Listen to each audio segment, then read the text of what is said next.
December 26, 1900. The Outer Hebrides, Scotland. A relief ship, the Hesperus, cuts through the freezing mist of the Atlantic Ocean. It is heading towards Ellen Moor, a tiny, jagged rock in the middle of nowhere. The captain is looking for light. The lighthouse should be a beacon, warning ships of the deadly rocks. But there is no light. The tower is dark. They sound the ship's whistle. Silence. They fire a distress. Flare into the sky. Silence. 3 men were stationed on that rock. 3 experienced keepers. When the rescue team finally stepped onto the island, they found the gate closed, the beds unmade.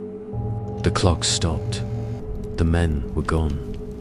And they left behind a logbook that documented a storm that never happened. 2.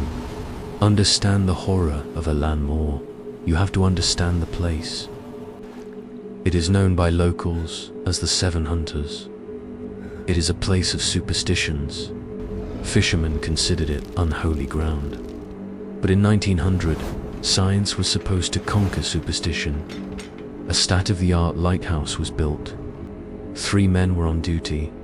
James Ducut, the principal keeper, 43 years old, a family man with over 20 years of experience. Thomas Marshall, the second assistant, 28 years old, strong and reliable. And Donald MacArthur, the occasional keeper, a veteran of the mainland. They were tough men. They knew the sea. They knew the risks. They arrived on December 7th for a routine shift. Everything was normal. Until December 15th. That was the night the light went out, when the replacement keeper, Joseph Moore, climbed the stairs to the lighthouse. He felt a cold dread. The entrance gate was shut. He walked into the kitchen.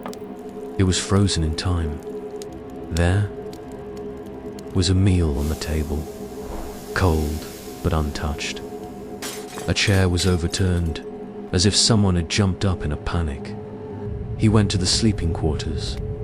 The beds were empty. But here is the detail that chilled him to the bone. Only 2 sets of oilskins, the heavy waterproof coats, were missing.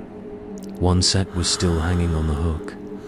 This meant that one of the keepers had run out into the raging storm, without his coat, in December, in the North Atlantic.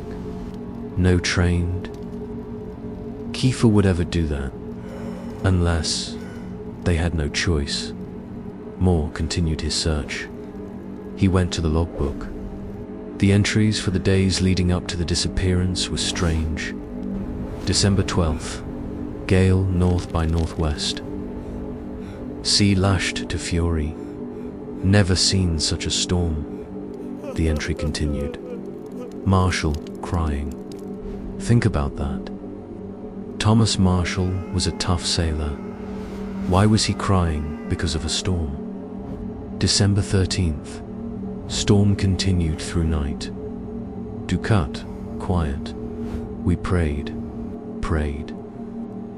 These were hardened men. And the final entry, December 15th, 9 a.m. Storm ended. Sea calm. God is over all. Here is the problem. There was no storm. Records from nearby ships and weather stations confirmed that on December 12th, 13th, and 14th, the weather around Ellen Moor was calm. The sky was clear. The sea was flat. So, what were these men seeing? Why were they terrified of a storm that didn't exist? Why were they crying and praying in a lighthouse that wasn't shaking?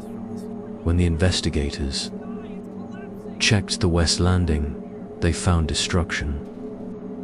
Iron railings were bent like spaghetti. A stone weighing a ton had been displaced. It looked like a giant hand had smashed the island. But if the weather was calm, what caused this? Theory 1. The rogue wave. Did a massive freak wave hit the island on a calm day? Did it sweep 2 men away, and the third ran out to help them, forgetting his coat? It is possible, but it doesn't explain the logbook. It doesn't explain the psychological terror recorded days before. Theory 2. Madness. Did the isolation break them? Did one of them hallucinate a storm? Did a fight break out? Did MacArthur the veteran snap and kill the others, throwing their boaters into the sea before jumping himself? Theory 3. The old gods. The locals never trusted the lighthouse. They believed Alan Moore belonged to the spirits of the ocean. They say the men didn't see a storm of wind and rain.